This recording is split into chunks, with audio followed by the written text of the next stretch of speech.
Say a true why and Pam Honda and 10 year and Musanyame Pai Banada, DBCB and Edom Bebremon Asante ya and I acquire friends the Institution of Engineering and Technology, almost about Bontin Abekasa, Ediatia say Adia and Yenye, those were 1 year and 1 year.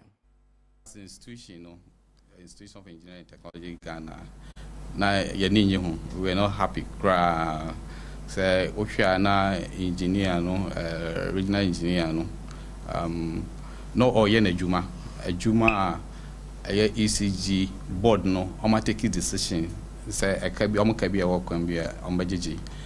managing director no implement into necessary directives no ko no mo de eyo adwuma ti ohwa on de na adwuma na oye enti ya adwunem no say regional minister no problem bia e wo ho a na nka say ofre the managing director na managing director no give out instructions for them to reconnect by so be confirm direct now we also for the arrest of the engineer no the yanino nyadwin na you condemn that act sure say ministers government appointees na almost 80 they don't have any rights.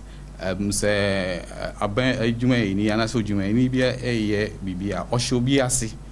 enti say won ti ase actually over friend no na wabusa no na when the next person say oni no di say nkita ho no say enhunhura ni tumi wo tumi ti meye ne me pe no ye kososa anya dia abeboa oman no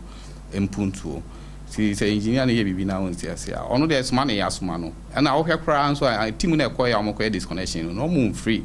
Kumasi wa mo fi akra ha na ekoye exercise no ono aso ye pani a wo no internet so mo kosi ni so iti o catch no say efi enkra no esenka onyabo efre managing director no awosoma no because ono so ono no the same level omo na ye aban na appointing iti